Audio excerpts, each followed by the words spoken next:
محمد وعلى آله سيدنا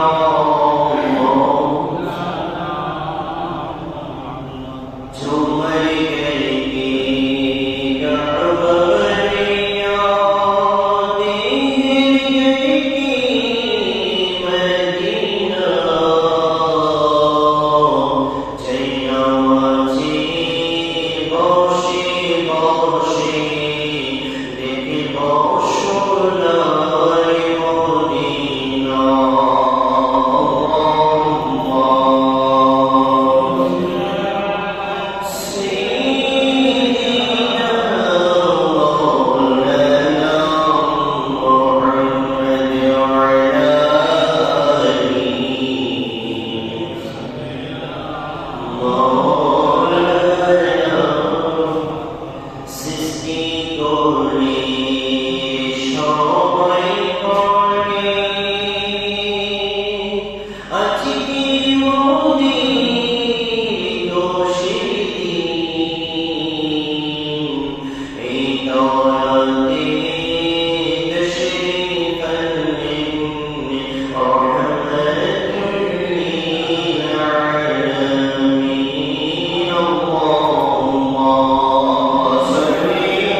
সর্বপ্রথম মহান রব্বুল ইজ্জত আহকামুল হাকিমিন আল্লাহ পাক রব্বুল আলামিন আল্লাহ সুবহানাহু ওয়া তাআলার দরবারে শুকরিয়া জ্ঞাপন করছি যে মহান রব্বুল ইজ্জত আহকামুল হাকিমিন আল্লাহ পাক রব্বুল আলামিন আল্লাহ দয়া করে মায়া করে রহম করে রব্বে করিম আল্লাহ পাক রব্বুল আলামিন শাওয়ালুল মুকাররম মাসে আরেকটি জুমা আল্লাহ পাক রব্বুল আলামিন আমাদেরকে আদায় করার তৌফিক দিয়েছেন। মহান রব্বুল ইজ্জত আহকামুল হাকিমিনের দরবারে শুকরিয়া আদায় করার আওয়াজে বলে আলহামদুলিল্লাহ। প্রিয় হাজির, নিঃসন্দেহে আমরা দু জাহানের বাদশা নবী কামলিওয়ালা নবী নবী মুহাম্মদ রাসূলুল্লাহ সাল্লাল্লাহু আলাইহি ওয়াসাল্লামের উম্মত, যার বদৌলতায়, যার সদকায়, যার ওসিলায়, যে মহান জাতের মাধ্যমে রব্বে করিম আল্লাহ পাক রব্বুল আলামিন আমাদেরকে সর্বশ্রেষ্ঠত্বের চাদর অলঙ্কিত করেছেন, সর্বশ্রেষ্ঠত্বের চাদর আল্লাহ আমাদেরকে পরিয়েছেন। সুবহানাল্লাহ। আল্লাহ কোরআনে কারীমের মধ্যে ইরশাদ করেছেন, কুনতুম খায়রা উম্মতি উখরিজাত লিন-নাস। আল্লাহ বলছেন, ও আমার নবীর উম্মতরা শোনো, আমি তোমাদের জগতের সমস্ত মানুষের মধ্যে থেকে তোমাদেরকে সর্বশ্রেষ্ঠত্বের চাদরটাকে আবৃত করে দিয়েছি। সুবহানাল্লাহ। ওগো আল্লাহ, আমাদেরকে কেন তুমি সর্বশ্রেষ্ঠত্ব দিয়েছো? আমাদের ইবাদত, আমাদের নামাজ, আমাদের রোজা, আমাদের হজ, আমাদের যাকাত, আমাদের দান সদকা, এগুলোর কারণে কি তুমি আমাদেরকে সর্বশ্রেষ্ঠত্বের চাদর পরিয়েছো? রব্বে করিম ডাক দিয়ে বলে, না না ওগো বান্দা, তোমাদের নামাজ, তোমাদের রোজা, তোমাদের হজ, তোমাদের যাকাত, তোমাদের কোনো ইবাদতের বদৌলতায় আমি আল্লাহ তোমাদেরকে সর্বশ্রেষ্ঠত্বের চাদর পরাইনি, বরং আমি তোমাদেরকে দয়া করে মায়া করে আমার নবীর উম্মত বানিয়েছি। নবীর উম্মত যখন তোমরা হয়ে গিয়েছো, তার বদৌলতায় আমি আল্লাহ তোমাদেরকে জাতি সমূহের মধ্য থেকে সর্বশ্রেষ্ঠ জাতিতে রূপান্তর করে দিয়েছি। সুবহানাল্লাহ। আল্লাহর নবীর সাদকায় আমরা বরণ করেছি সর্বশ্রেষ্ঠত্ব। আল্লাহর নবীর উসিলায়, আল্লাহর নবীর মাধ্যমে আমরা যদি আদম সফিউল্লাহর উম্মত হতাম, আমরা যদি ইব্রাহিম খলিলুল্লাহর উম্মত হতাম, আমরা ইসমাঈল জবিহুল্লাহর উম্মত হতাম, আমরা যদি ঈসা রূহুল্লাহর উম্মত হতাম, আমরা যদি মুসা কালিমুল্লাহর যদি উম্মত হতাম, এই সর্বশ্রেষ্ঠতা আল্লাহ আমাদেরকে দিতেন না। আল্লাহ আমাদেরকে সর্বশ্রেষ্ঠত্ব দিয়েছেন একটা কারণে, আমাদেরকে আল্লাহর নবীর উম্মত বানিয়েছে।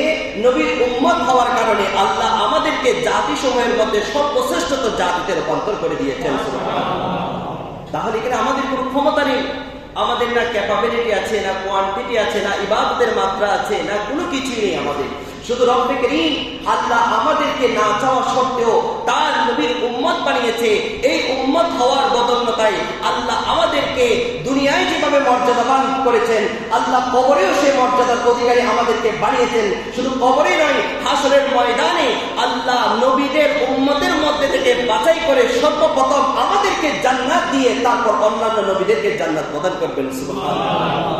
এই মর্যাদায় মর্তবা পেয়েছে একমাত্র নবীর সদকায়, নবীর মাধ্যমে। আমার নবীর যুগে সিদ্দিক আকবর একজন। এই সিদ্দিক আকবরের মতো আর কোন সিদ্দিক আকবর দ্বিতীয় দুনিয়ার বুকে আর কেউ হতে পারে না। সিদ্দিক আকবর একজনই। আদম সফিউল্লাহ থেকে শুরু করে আমার নবী পর্যন্ত যত নবীর উম্মত এসেছে, যত সিদ্দিক দুনিয়ার মধ্যে এসেছে, সিদ্দিক আকবরের মতো আর দ্বিতীয় সিদ্দিক দুনিয়ার বুকে আসেনি, আসবেও না। তৃতীয় নম্বর হচ্ছে ফারুক ওমর। আমার নবীর বদৌলতায় ওমর ফারুক আজম রাদিয়াল্লাহু তাআলা আনহুর মতো দ্বিতীয় ওমর না কোন নবীর উম্মতের মধ্যে ছিল, না কিয়ামত অবধি আসবে। একজন ওমর দুনিয়ার মধ্যে এসেছে, তার নাম হচ্ছে ফারুক আজম ওমর রাদিয়াল্লাহু তাআলা আনহু। উসমান যুন নুরাইন, যাকে আমার আল্লাহ পাক রব্বুল আলামিন দুই নূরের অধিকারী বানিয়েছেন, সেই উসমান যুন নুরাইনের মতো কোন ব্যক্তিত্ব, কোন শখসিয়ত ইতিপূর্বে কোন নবীর উম্মতের মধ্যেও আসেনি, কিয়ামত অবধি আসবেও না। একজন উসমান যুন নুরাইন দুনিয়ার মধ্যে এসেছে, তার নাম হচ্ছে উসমান, যাকে ইসলামী দুজাহানের বাদশা তৃতীয় খলিফা হিসেবে আমরা চিনি। মাওলা আলী শেরে খোদা একজনকে আল্লাহ দুনিয়ার মধ্যে পাঠিয়েছেন। ইতিপূর্বে না কোন নবীর উম্মতের মধ্যে মাওলা আলীর মতো কোন জাত, কোন শখসিয়ত, কোন এমন ব্যক্তিত্ব ছিল না, কিয়ামত অবধি আসবে। মাওলা আলী একজন, যার নাম হচ্ছে মাওলা আলী শেরে খোদা রাদিয়াল্লাহু তাআলা আনহু। আল্লাহ এই সিদ্দিক আকবর, ওসমান, ওমর, এরপর মাওলা আলী, এদেরকে এত মর্যাদা দিয়েছেন একমাত্র আমার নবীর সুহবতে থাকার কারণে। সুবহানাল্লাহ। সুহবতের মাধ্যমে আপনার খারাপ জিনিসও দামি বনে যায়, ঠিক কিনা? সুহবতের মাধ্যমে সম্পর্কের কারণে আপনার অনেক মানুষ দামি বনে যায়। যেমন মসজিদের ইট অন্য ইটের চেয়ে আলাদা, কারণ এই ইটের সাথে সম্পর্ক হয়েছে মসজিদের, ঠিক কিনা? এই মসজিদের টাইলস অন্য টাইলস গুলোর চেয়ে আলাদা, কারণ এই টাইলসের সাথে সম্পর্ক হয়েছে মসজিদের সাথে, ঠিক কিনা? অর্থাৎ সম্পর্কের কারণে আপনার জিনিস দামি বলে যায়। সেজন্য শেখ সাদি আহমেদ রহিমাহুল্লাহ তাআলা আলাইহি ফার্সি ভাষায় একটা শের লিখেছেন যে বেগুফতানে মান। শেখ সাদি রহমতুল্লাহ আলাইহি বলছেন বেগুফতানে মান। শেখ সাদি বলছেন যে আপনার এই মাটি কথা বলছে বেগুফতানে মান গিলে নাচিস বিদম। শেখ সাদি বলছেন যে মাটি কথা বলে। শেখ সাদিকে বলছে যে আমি হচ্ছি কাদা মাটি। আমি কোন মাটি? কাদা মাটি। বেগুফতানে মান গুলে নাচিসে বেদম। আমি ছিলাম কাদা মাটি, আমি ছিলাম গন্ধনীয় মাটি, আমি ছিলাম খারাপ মাটি। অথচ ওয়ালাকিন কিন্তু মুদ্দাতে বেগুলে নাচস্তম, আমি যখন একটা ফুলের সাথে আমার সম্পর্ক হয়ে গিয়েছে, আমি কাদের মাটির চেয়েও সুগন্ধ বের হতে শুরু করে দিয়েছে। সুবহানাল্লাহ। যেটাকে আমরা বাংলা ভাষায় বলি সৎসঙ্গে স্বর্গবাস, অসৎ সঙ্গে সর্বনাশ। শেখ সাদি রহমাহুল্লাহ তাআলার এই আপনার পণ্ডিত থেকে, এই পান্তুলিপি থেকে, এই কবিতার চয়ন থেকে এইটার আবিষ্কার হয়েছে যে সৎসঙ্গে সর্ববাস, অসৎ সঙ্গে সর্বনাশ। প্রিয় হাজিরিন, বলতে চাচ্ছিলাম আমার নবীর বদনতায়, আমার নবীর সাদকায় আপনার খারাপ জিনিসও দামি বলে গিয়েছে। আমরা উম্মতের মধ্যে সর্বশ্রেষ্ঠত্ব বরণ করে নিয়েছি। সুবহানাল্লাহ। তো যেই নবীর সাদকায় আল্লাহ আমাদেরকে এত দামি বানিয়েছে, যেই নবীর মাধ্যমে আল্লাহ আমাদেরকে এত মূল্যবান বানিয়েছেন, যেই নবীর জাতের সাদকায় আল্লাহ আমাদেরকে এত, আল্লাহ পাক রব্বুল আলামিন আল্লাহ এত আমাদেরকে মর্যাদার অধিকারী বানিয়েছেন, সেই নবী সাল্লাল্লাহু আলাইহি ওয়াসাল্লামের যারা পূর্বপুরুষ ছিলেন, যারা ওনার আগেকার ব্যক্তিবর্গ ছিলেন, যাদের নসল দিয়ে আল্লাহ আমার নবীকে দুনিয়ার মধ্যে পাঠিয়েছেন, তাদের মর্যাদা কেমন হতে পারে? আল্লাহ তো আমার নবীকে যেমন তেমন জাত দিয়ে আনতে পারেন না। আনতে পারেন কি? আমার নবী তো যেমন তেমন জাত দিয়ে আসতে পারে না। আমার নবীকে আল্লাহ এমন জাত দিয়ে এনেছেন, এমন জাতের মাধ্যমে দুনিয়ার মধ্যে আবির্ভাব করেছেন, যারা দুনিয়ার বুকে ইতিপূর্বে সর্বশ্রেষ্ঠত্বের অধিকারী ছিলেন। সুবহানাল্লাহ। আমার নবীকে আল্লাহ কুরাইশ বংশে পাঠিয়েছেন, বনু হাশিম গোত্রে। আমার নবী আব্দুল মুত্তালিব যিনি আমার নবীর দাদা যান, যিনি আরবের তৎকালীন সময়ে সর্বশ্রেষ্ঠ মর্যাদার অধিকারী ছিলেন, কাবাগরের জিম্মাদার ছিলেন, রাহবার ছিলেন, কাবাগরের খাদিম ছিলেন, কাবাগরের রক্ষণাবেক্ষণকারী ছিলেন। সুবহানাল্লাহ। আমার নবীকে যেই জাত দিয়ে আল্লাহ দুনিয়ার মধ্যে পাঠিয়েছেন, আব্দুল মুত্তালিবের ছেলে আব্দুল্লাহ। এই আব্দুল্লাহ রাদিয়াল্লাহু তাআলা আনহু, উনিও যেমন তেমন জাত ছিলেন না, আল্লাহ তাকেও সর্বশ্রেষ্ঠত্বের চাদর পরিধান করিয়েছেন। সুবহানাল্লাহ।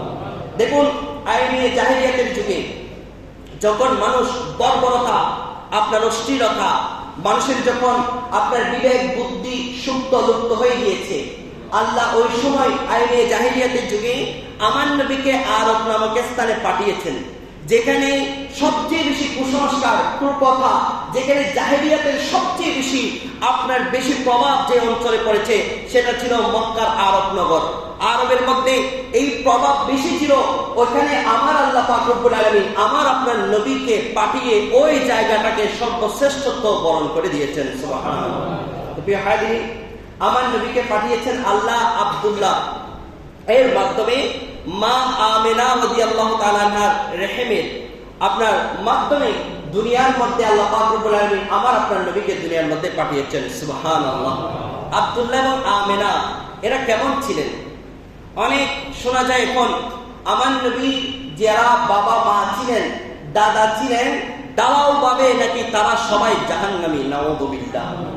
আমার নবী আব্বাজান আম্মাজান ইনারা কি কখনো জাহান্নামী হতে পারে? না। কথা বলেন না, হতে পারে? আচ্ছা, আপনার বাবা, আপনি জানেন চোর ডাকাত, আপনার বাবা যদি এখন কবরে চলে গিয়েছে, এখন আপনার বাবাকে যদি কেউ জাহান্নামী বলে, এটা আপনি সহ্য করতে পারবেন? না। আপনি যেখানে আপনার বাবাকে চোর বললে, ডাকাত বললে, আপনার বাবাকে জাহান্নামী বললে আপনি সহ্য করতে পারেন না। আমার নবী যে বাবা মার নসল দিয়ে দুনিয়ার মধ্যে এসেছে, আমার নবীকে কেউ যদি, আমার নবীর বাবা মাকে যদি জাহান্নামী বলে, আমার নবীর আওয়াজ সেটা সহ্য করতে পারবেন? আপনি আপনি কেমন উম্মত, আমার নবীর আব্বা আম্মা জানকে আপনি ঢালাওভাবে আপনি জাহান্নামী বলছেন। তার কারণ কি? আমার নবীর আব্বা আম্মা নাকি আমার নবীর দিন পৌঁছানোর আগে তারা দুনিয়া থেকে বিদায় নিয়েছে। এবং একটা হাদিসে কারিমা তারা নকল করে, তারা কোট করে, যে হাদিসে কারিমা হচ্ছে ইন্নী আবি আবা কাফিন্নার। এই হাদিসটা কি ছিল? আমার নবীর দরবারে এক সাহাবা এসেছেন, এসে আমার নবীকে জিজ্ঞাসা করছেন, ইয়া রাসূলুল্লাহ, ইয়া হাবিবাল্লাহ, আমার আব্বা অবস্থা কি একটু আমাকে বলুন। আমার আব্বা দুনিয়া থেকে বিদায় নিয়েছে, আমার আব্বার অবস্থা কি এখন একটু আমাকে খুলে বলুন। আমার নবী সাল্লাল্লাহু আলাইহি ওয়াসাল্লাম বলছেন, তোমার বাবা জাহান্নামের অধিবাসী। নাউযুবিল্লাহ বলেন। তাহলে এখান থেকে একটা শিক্ষা দেখুন, তারা হাদিস এটা পেশ করে যে একজন সাহাবা আমার নবীর দরবারে এসেছে, আমার নবীকে জিজ্ঞাসা করছে, ইয়া রাসূলুল্লাহ, আমার বাবা এখন কোথায় আছে? এই হাদিসটা আমরা সময়ের জন্য মেনে নিলাম। এই হাদিসের মাধ্যমে সাহাবেত হয় আমার নবীর আব্বাজান জাহান্নামে আছে। সময়ের জন্য, আবার বলছি না আমি জাহান্নামে আছে, সময়ের জন্য ধরে নিলাম তাদের কথার ভিত্তিতে যে আমার নবীর আব্বাজান ওই সাহাবার আব্বাজানের মতো জাহান্নামে আছে। তো সাহাবায়ে কেরামের আকীদা কি ছিল? আমার নবী দুনিয়ায়, আমার নবী মসজিদে নববীতে, আমার নবী মদিনায় মুনাওয়ারায়, আমার নবী দুনিয়ায় থাকলেও জাহান্নামের খবর জানতে পারে, সেটাই হচ্ছে আমার নবী সাল্লাল্লাহু আলাইহি ওয়াসাল্লাম। সুবহানাল্লাহ বলবেন। এটা সাহাবায়ে কেরামের আকীদা, সাহাবায়ে কেরামের বিশ্বাস। এজন্য সাহাবা এসে জিজ্ঞাসা করছে, ইয়া রাসূলুল্লাহ, আমার বাবার অবস্থান কি?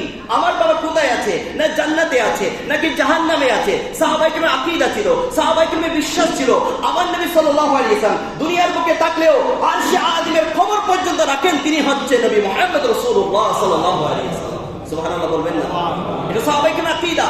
আপনি যে হাদিস দিয়ে আমার নবীকে জাহান্নামী সাবিত করছেন, আমরা সেই হাদিস দিয়ে আমার নবীর রফাআতকে, আমার নবীর মর্যাদাকে, আমার নবীর শানকে, আমার নবীর ইজ্জতকে বুলন্দ করার চেষ্টা করি। সুবহানাল্লাহ। যে হাদিস দিয়ে আপনি আমার নবীর বাবা মাকে জাহান্নামী সাবিত করতে চান, সেই হাদিস দিয়ে আমরা প্রমাণ করি আমার নবী দুনিয়ার বুকে থাকলেও আরশে আযিমের খবর রাখতে পারে, জান্নাতে কি চলছে সেটা দেখতে পারে, জাহান্নামের কি অবস্থা সেটাও দেখতে পারে। তো আমার নবী সাল্লাল্লাহু আলাইহি ওয়াসাল্লাম তাকে বলছে, তোমার আব্বাজান জাহান্নামে আছে। তখন সেই সাহাবা কান্নারত কণ্ঠে, কান্নারত অবস্থায় সেই সাহাবা চলে যাচ্ছে। আমার নবী তাকে সান্ত্বনা দেওয়ার জন্য আবার পিছন থেকে ডাকলেন, ডেকে বললেন, ইন্না আবি ওয়া আবুকা, হে আমার সাহাবা শুনো, আমার বাবা এবং তোমার বাবা ফিন নারি, জাহান্নামের মধ্যে আছে। নাউযুবিল্লাহ বলবেন না? এখন এই হাদিস থেকে তারা দলিল পেশ করে যে আমার নবী নাকি বলেছেন আমার নবী আব্বা নাকি জাহান্নামী। নাউযুবিল্লাহ। আর উচ্চারণ করবেন না নাউযুবিল্লাহ। এই হাদিসের ব্যাখ্যায় ইমাম নববী রাহিমাহুল্লাহ তাআলা কি বলছে শুনেন। ইমাম নববী রাহিমাহুল্লাহ তাআলা বলেন, হাদা হাদিসুন ইউআবিলু লাউ ইউআখিদু আলা যাহিরিহি।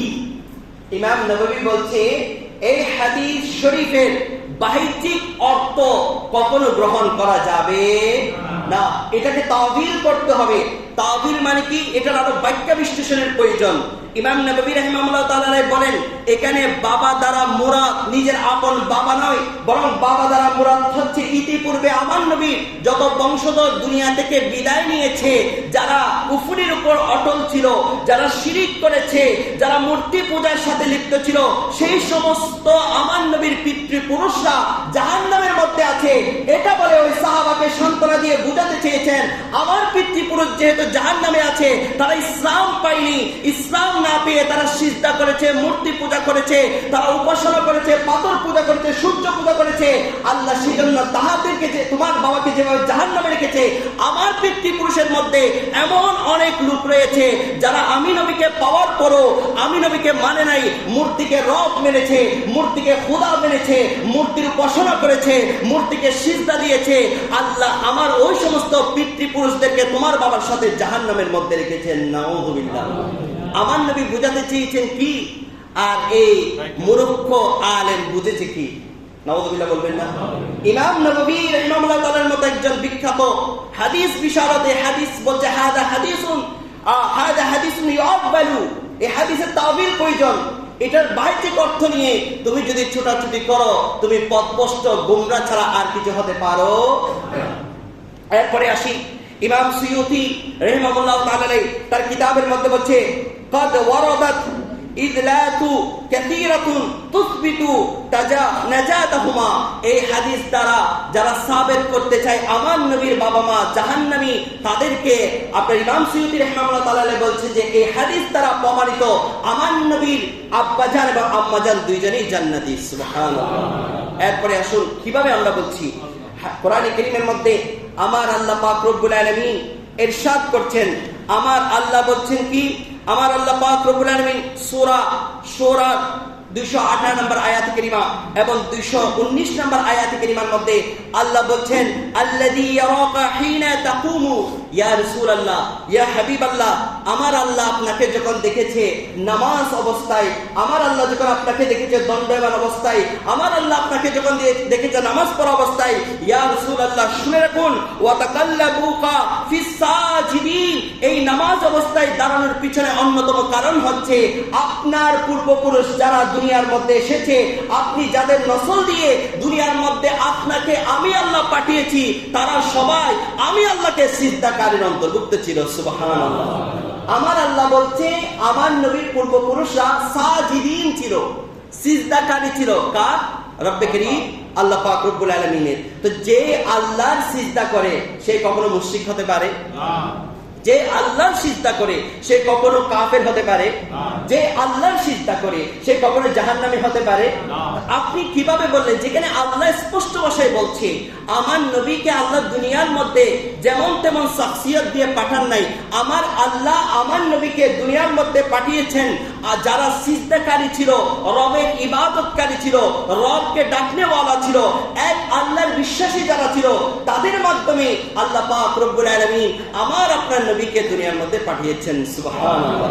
বেহাদিনী শুধু এটাই নয়, শুধু এটাই নয়, এই আয়াতে কারিমা যদি আমি তাফসীর করতে যাই, একাধিক তাফসীরের মধ্যে এই কথাটা স্পষ্ট ভাষায় এসেছে যে আমার নবীর আব্বা এবং আম্মা দুইজনেই জান্নাতি। সুবহানাল্লাহ।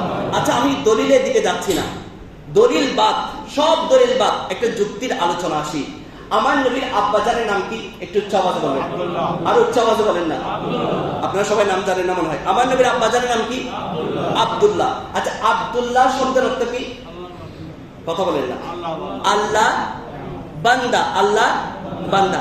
আমার নবীর একজন চাচা ছিলেন যার নাম ছিল, যার সম্পর্কে আল্লাহ কোরআনে কারীমের মধ্যে একটা সূরা নাযিল করেছেন, যে সূরার নাম কি? সূরা লাহাব। সূরা লাহাব। এই সূরা লাহাব যেই আপনার আমার নবীর চাচা সম্পর্কে নাযিল হয়েছে, তার নাম ছিল আব্দুস শামস। তার নাম ছিল কি? কথা বলে না। তার নাম ছিল কি? আপনি সিরাতু ইবনে হিশাম পড়ে দেখুন, এখানে পেয়ে যাবেন আমার নবী এই আপনার জীবনীগুলো সম্পর্কে। আপনি এখানে লেখা হচ্ছে আমার নবীর একজন চাচা ছিল যার সম্পর্কে আল্লাহ কোরআনে কারীমের মধ্যে একটা সূরা নাযিল করেছে, যাকে আল্লাহ লানত দিয়েছে। তার নাম ছিল আবু লাহাব। ওই আবু লাহাবের নাম আব্দুল মুত্তালিব রাদিয়াল্লাহু তাআলা আনহু লিখেছেন আব্দুল উজ্জা, আব্দুস শামস নামে। আর আমার নবী যিনি আব্বাজান, তার নাম লিখেছেন কি? আব্দুল্লাহ। এবার ইতিহাস একটু আমরা রিসার্চ করি, আব্দুল্লাহর কি পূর্বে কোনো নাম ছিল কিনা? ইতিহাস রিসার্চ করলে, সিরাত গ্রন্থগুলো পড়লে দেখা যায় আমার নবীর আব্বাজানের নাম আব্দুল্লাহ, সেটা জন্মলগ্ন থেকে ছিল। সুবহানাল্লাহ। জন্মলগ্ন থেকে আমার নবীর আব্বাজানের নাম ছিল আব্দুল্লাহ। আর আমার নবীর চাচাজান যে সবচেয়ে বেশি আমার নবীর বিরোধিতা করেছে, কট্টর কাফির ছিল, যার সম্পর্কে আল্লাহ কোরআনে কারীমের মধ্যে একটা সূরা নাযিল করেছে, সেই আবু লাহাবের নাম ছিল আব্দুস শামস। আমার নবীর দাদাজান এক ছেলের নাম রাখলেন আব্দুল্লাহ, আরেক ছেলের নাম রাখলেন আব্দুস শামস। জিজ্ঞাসা করে আব্দুল মুত্তালিবকে, ও আব্দুল মুত্তালিব, তুমি কি আরবি ভাষা বুঝতে না? আরবি ভাষাভাষী লোক ছিলে না? তুমি কি আরবি অর্থ জানো না? একজন ছেলের নাম রাখলে আব্দুল্লাহ, যার অর্থ দাঁড়ায় আল্লাহর বান্দা, আরেকজনের ছেলের নাম রাখলে আব্দুস শামস, তার অর্থ দাঁড়ায় শামসের বান্দা। দুই ছেলের নাম দুইটা রাখলে কেন? তোমার উপাসক কি দুইটা?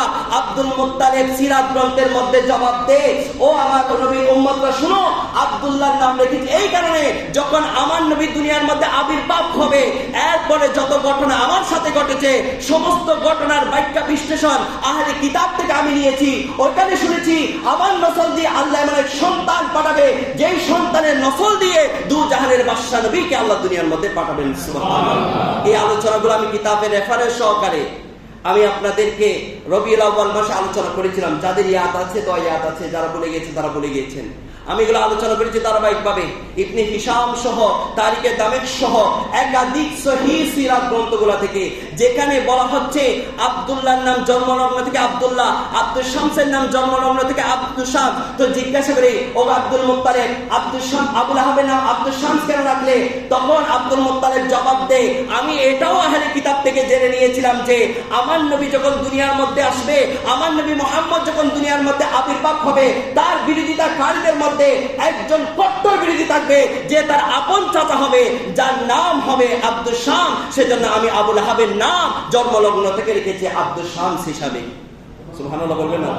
আহলে কিতাব থেকে, আহলে কিতাব মানে যাদেরকে আল্লাহ কিতাব নাজিল করেছে, যাদের কিতাব সম্পর্কে যাদের আপনার অনেক দখল আছে। এবং আমি অনেক হাদিস বর্ণনা করেছি যে আব্দুল মুত্তালিব সিরিয়া সহ বিভিন্ন জায়গায় যখন সফরে গিয়েছে, ওখানের পাদ্রীরা আব্দুল মুত্তালিবকে যে বিয়ের বিষয় সম্পর্কে আমি বলেছিলাম, আব্দুল মুত্তালিব একজন বিয়ে করেছিল আপনার ওয়াহাবের মেয়েকে, আরেকটা বিয়ে করেছে আব্দুল্লাহ, যার নাম ছিল আপনার ফাতেমা বিনতে আব্দুল ওয়াহাব।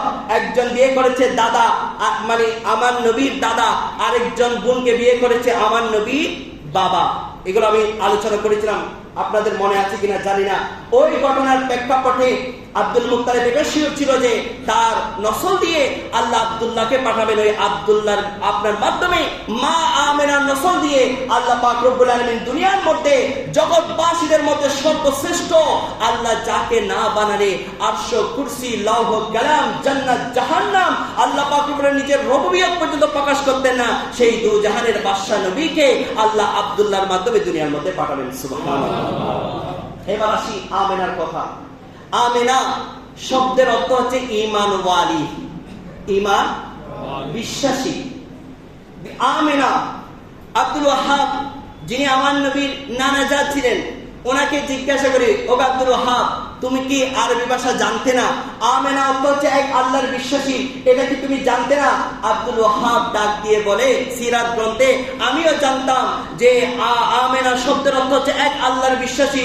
আরবের তখন সময়ে আরবের লোকেরা অনেক মূর্তির পূজারি করত, অনেক আপনার রবের বিশ্বাসী ছিল, অথচ আব্দুল ওয়াহাব তার মেয়ের নাম রাখছে আমেনা। তো আমেনা রাখলো কেন?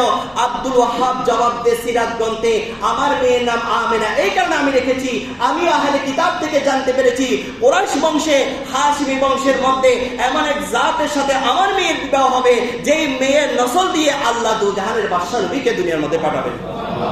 এগুলো সিরাত গ্রন্থে পড়ুন, আপনি ইতিহাস পড়ুন। আজকে নয়, 800-900 বছর আগের ইতিহাস পড়ুন।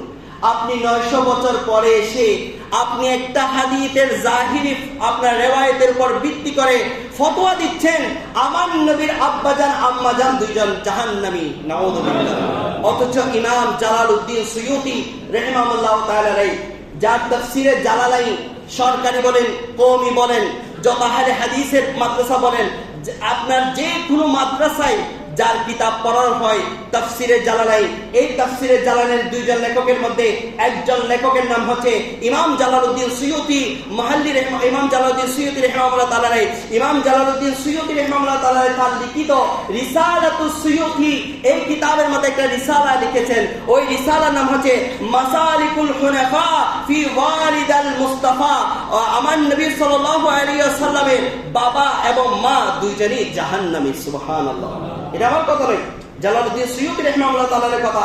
তিনি এটা প্রমাণ করেছেন এই কিতাবের মধ্যে একাধিক কিতাবের রিওয়ায়াত এনে যে আমার নবীর আব্বাজান আম্মাজান দুইজনই জান্নাতি। সুবহানাল্লাহ।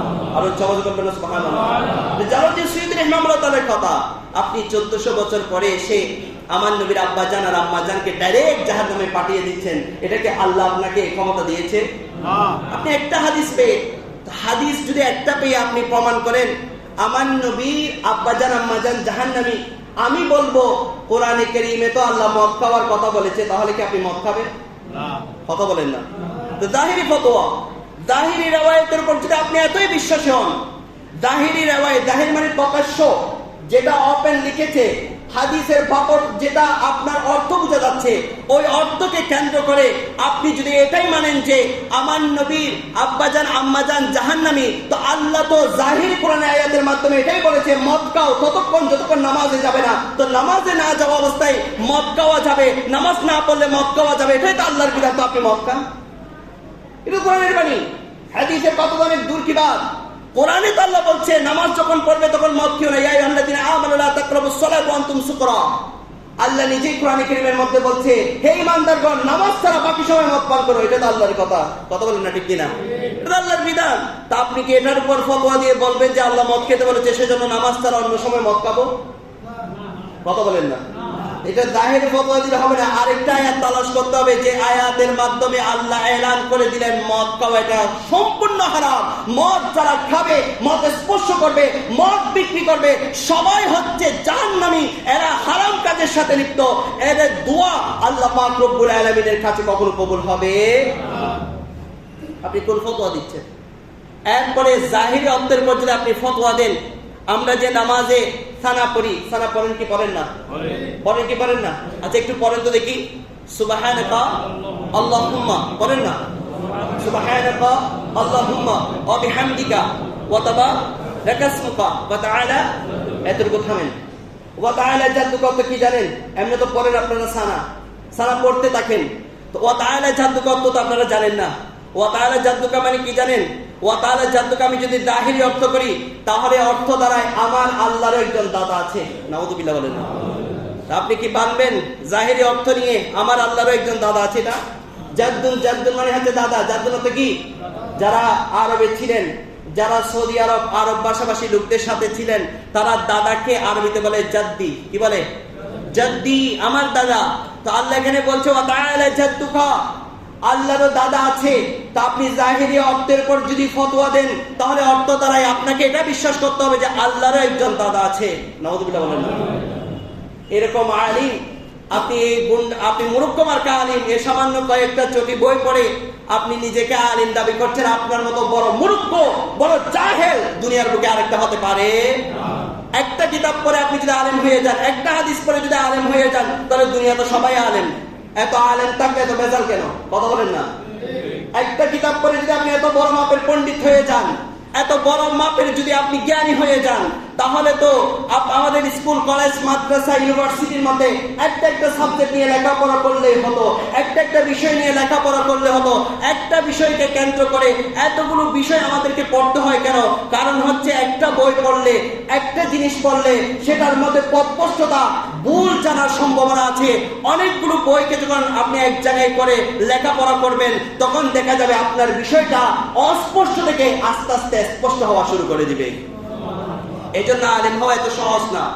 আলেম হওয়ার জন্য হাজার হাজার বই পড়তে হয়, হাজার হাজার কিতাব স্টাডি করতে হয়, অনেকগুলো কিতাব পড়ে তারপর ফতোয়া দিতে হয়। আপনি এক দুই লাইন পড়ে মাদ্রাসায় আপনি টিচার হয়ে আপনি যে আলেম সেজে যাবেন এমনটা হতে পারে? ফতোয়া যে দিতে পারে না ভাই। ফতোয়া দেওয়ার জন্য অনেক কোয়ালিটি দরকার, অনেক কিতাবের দখল ভিতরে দরকার, এরপরে ফতোয়া দিতে পারবে। এর আগে ফতোয়া দেওয়া তার জন্য হারাম। এটা আপনার মুহাদ্দিস কিরাম, মুফতি কিরাম তাদের কিতাবের মধ্যে রেখেছে। আল্লাহ পাক রব্বুল আলামিন আমাদেরকে বুঝার এবং আমল করার তৌফিক নসিব করুক, আমিন। প্রিয় হাজিরিন, এই ছাড়া আমরা যদি কোরআনে আরেকটা আয়াতে কারিমার দিকে যাই, সূরা ইসরা 15 নম্বর আয়াতে কারিমা, আমার আল্লাহ বলছে ওয়ামা কুননা মুআদ্দিবিনা হাত্তা বা'আথা রাসূলা। আমার আল্লাহ বলছে ইতিপূর্বে যখন রাসূল আসে নাই, আমার নবীর আবির্ভাব আগ মুহূর্ত পর্যন্ত যারা দুনিয়া থেকে বিদায় নিয়েছে, যারা দুনিয়া থেকে চলে গিয়েছে, এই সমস্ত ব্যক্তিদেরকে আল্লাহ পাক রব্বুল আলামিন আযাব দিবেন না, অর্থাৎ তাদেরকে জাহান্নামের মধ্যে পাঠাবেন না। সুবহানাল্লাহ। আল্লাহ আযাব দিবেন না আমার রাসূল আসার আগ মুহূর্ত পর্যন্ত। যারা দুনিয়া থেকে কবরস্থ হয়ে গিয়েছে, কবরে চলে গিয়েছে, আল্লাহ তুমি আযাব দিবে না। তো যারা ইসলামকে মানে নাই, ইসলামকে বিশ্বাস করে নাই, তাদের ক্ষেত্রে ফতোয়া কি হবে? তখন এই হাদিস, এই কোরআনের আয়াতে কারিমার তাফসীর করতে গিয়ে তাফসীরে আপনার তাবারি, তাফসীরে ইবনে কাসির সহ একাধিক তাফসীরের মধ্যে লেখা হচ্ছে যারা এই বিশ্বাসের বিশ্বাসী ছিল, এক রব আছে, যারা কখনো মূর্তিকে সিজদা করে নাই, উপাসনা করে নাই, মূর্তির কাছে যায় নাই, মূর্তির কোনো পূজা করে নাই, এই সমস্ত ব্যক্তিবর্গ যারাই ছিল, আল্লাহ তাদেরকে আমার রাসূল আসার আগে তারা ইসলাম গ্রহণ না করলেও আল্লাহ তাদেরকে জাহান্নামের মধ্যে পাঠাবেন না। সুবহানাল্লাহ।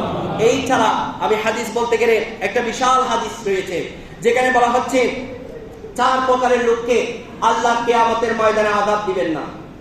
এর মধ্যে এক প্রকার লোক হচ্ছে যারা কানে শুনে না। এরপরে দ্বিতীয় নাম্বার হচ্ছে যারা পাগল, যাদের সেন্স চলে গিয়েছে, এই সেন্স হারা ব্যক্তিদের আল্লাহ কিয়ামতের ময়দানে কোনো আযাব দিবেন না। 3 নাম্বার হচ্ছে ওই সমস্ত ব্যক্তিবর্গ যারা ইসলাম আসার আগে দুনিয়া থেকে বিদায় নিয়েছে, আল্লাহ সেই সমস্ত বান্দাদেরকে আল্লাহ পাক রব্বুল আলামিন আযাব প্রদান করবেন না।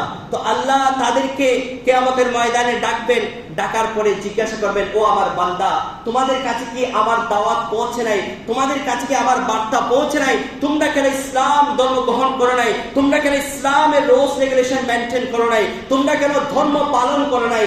তখন বধির যে সে বলবে, আল্লাহ গো, আমি তো তোমার নবীদের দাওয়াত শুনতে পাই নাই। যে আপনার বিবেক খারাপ পাগল, সেই বলবে, আল্লাহ আমি তো তোমার নবীদেরকে দেখতে পাই নাই, তোমার নবীর কথাগুলো বুঝতে পারি নাই, কারণ আমার আকল ছিল না, বিবেক ছিল না। আর যে ইসলাম আসার আগে দুনিয়া থেকে বিদায় নিয়েছে, সে আল্লাহকে বলবে, আল্লাহ গো, আমাদের কাছে তো কোনো নবী আসে নাই, দিন প্রচার করে নাই, যার দরুন তোমার ধর্ম তোমার ইসলাম আমরা পালন করতে পারি নাই। আল্লাহ এবার একটা কৌশল অ্যাপ্লাই করবে। রব্বে করিম তাদেরকে এক জায়গায় ডাকবে, ডেকে বলবে, ও আমার বান্দারা, যাও তোমরা জাহান্নামে চলে যাও। কোথায় চলে যাও? জাহান্নামে। হাদিসে পাকের মধ্যে আছে, আল্লাহ বলবে, যাও তোমরা জাহান্নামে চলে যাও। এখন যারা আমার আল্লাহর এই কথা শুনে কোনো প্রশ্ন করা ছাড়াই জাহান্নামে চলে যাবে, আল্লাহ তাদেরকে ডেকে জান্নাতে পৌঁছে দিবেন। আর যারা দাঁড়িয়ে গৌরবী করবে, যারা বলবে, আল্লাহ আমরা তো প্রমাণ দিয়েছি, আমরা যুক্তি দিয়েছি, আমরা তো তোমাকে দলিল দিয়েছি, আমার কানে শুনি নাই, আমি সেজন্য ইসলাম পালন করতে পারি নাই, আমার বিবেক ছিল না, সেজন্য আমি ইসলাম পালন করতে পারি নাই। রব্বে করিম, আমি তো ইসলাম পাই নাই, কোনো নবী পাই নাই, কোনো নবীর দাওয়াত পাই নাই, সেজন্য আমি ইসলাম পালন করতে পারি নাই। রব্বে করিম, কেন তুমি জাহান্নামে দিবে? তখন আল্লাহ তাদেরকে বলবে যে তোমাদের কাছে যদি নবী যেত, আজকে কিয়ামতের ময়দানে আমি আল্লাহর কথাকে যেভাবে অমান্য করেছো, জাহান্নামে যাও নাই, তোমরা ইসলামকে পাওয়ার পরও তোমরা সেভাবে জাহান্নামের দিকে চলে যেতে। নাউযুবিল্লাহ। ওই কিয়ামতের দিন আল্লাহ পরীক্ষা নেবে তাদেরকে। যারা আল্লাহর কথা শুনে জাহান্নামের দিকে দৌড়ে দৌড়ে চলে যাবে, আল্লাহ তাদেরকে বলবে, বান্দা, ওই জাহান্নামে যাওয়ার দরকার নেই, এটা আমার পরীক্ষা ছিল, যাও তোমরা সবাই জান্নাতে চলে যাও। এই হাদিসের রওয়ায়াতের মধ্যে ওলামায়ে ইকরামরা বলে যে আমার নবীর আব্বাজান এবং আম্মাজান এই দুইজনই আমার নবী আসার আগে দুনিয়া থেকে বিদায় নিয়েছে, এজন্য আমার আল্লাহ পাক রব্বুল আলামিন তাদেরকে আপনার জান্নাতি মেহমান হিসাবে তাদেরকে জান্নাতের মধ্যে রাখবেন। সুবহানাল্লাহ। এরপরে কিয়ামতের দিন যে সুপারিশের বিষয়টা আছে, যেখানে আমার নবী সাল্লাল্লাহু আলাইহি ওয়াসাল্লাম সুপারিশ করবে উম্মতের জন্য, বুখারী শরীফ সহ একাধিক হাদিসের কিতাবের মধ্যে আছে। এই হাদিসের রেফারেন্সে আরো অনেক হাদিসের মধ্যে এসেছে আমার নবী সর্বপ্রথম নিজের আহলে বাইতের মধ্যে, নিজের আপনার পরিবার পরিজনের মধ্যে যারা জাহান্নামের মধ্যে থাকবে তাদেরকে বাছাই করে করে আমার নবীর মর্জি মোতাবেক তাদেরকে এখান থেকে উদ্ধার করে আমার নবী সর্বপ্রথম তাদেরকে জান্নাত প্রদান করবেন। তো যেই নবী, যেখানে একজন সাধারণ মানুষ, সাধারণ বাবা মা সন্তানকে জাহান্নামে দেওয়া চাইবে না, সেখানে আমার নবী কিভাবে গুনাহগারদেরকে সুপারিশ করে জান্নাতে নিয়ে যাবে? সেখানে আমার নবী থাকবে জান্নাতের উঁচু স্থানে। আর আমার নবী যাদের মাধ্যমে দুনিয়ার মধ্যে এসেছে, আব্দুল্লাহ এবং আমেনা, এই দুইজন কি জাহান্নামে থাকতে পারে? আল্লাহ আমাদেরকে বোঝার এবং আমল করার তৌফিক নসিব করুন। আমিন। আল্লাহ পাক রব্বুল আলামিন আমার নবীর আহলে বাইত যারা, আমার নবীর পরিবার পরিজন যারা, আমার নবীর যারা উত্তরসূরি, আমার নবীর বাবা মা, এই দুইজনে জান্নাতি জান্নাতি জান্নাতি, এটার কোনো সন্দেহ নেই। ইমাম সুয়ুতী রাহিমাহুল্লাহ তাআলা তার কিতাবের মধ্যে বলছে, ওয়ালিদান নবী সাল্লাল্লাহু আলাইহি ওয়াসাল্লাম মিন আহলি জান্নাতি, আমার নবীর বাবা, আমার নবীর মা দুইজনে নিঃসন্দেহে জান্নাতি। এই বিষয়ে যারা সন্দেহ করবে, সন্দেহ পোষণ করবে, না জানি কিয়ামতের দিন আমার নবী তাদেরকে সুপারিশ করে জান্নাতে নিয়ে যায় কিনা, এটা সন্দেহ থেকে যায়। সেজন্য ইমাম সুয়ুতী বলেন, নিঃসন্দেহে আমার নবীর আব্বাজান আম্মাজান দুইজনে মিন আহলি জান্নাতি, জান্নাতের অধিবাসী। সুবহানাল্লাহ। আল্লাহ আমাদেরকে বোঝার এবং আমল করার তৌফিক নসিব করুন। ওয়া আখিরু দাওয়ানা আলহামদুলিল্লাহি রাব্বিল আলামিন। আসসালামু আলাইকুম ওয়া রাহমাতুল্লাহ।